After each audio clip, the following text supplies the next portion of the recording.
کدی دانلود کردم که کافی ساده است. 0 تا 3 کم دارم، ولی یه کدی دارم که میتونه مود شدهش کنه هر چقدر میخواد پول بگیره.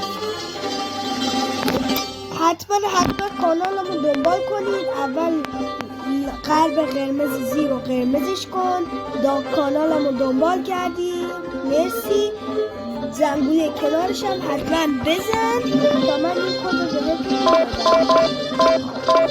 کد 103 تا 141 میزنید روی تلفن. 141 3 تا 25 223 تا 25221 مربع. دیدید؟ به همین سادگی من داد. هر چقدر بزنید هی بهتون میده، اصلا هیچ کم نمیشه. بله، مرسی که این ویدیو رو تماشا کردید. خدا نگهدار.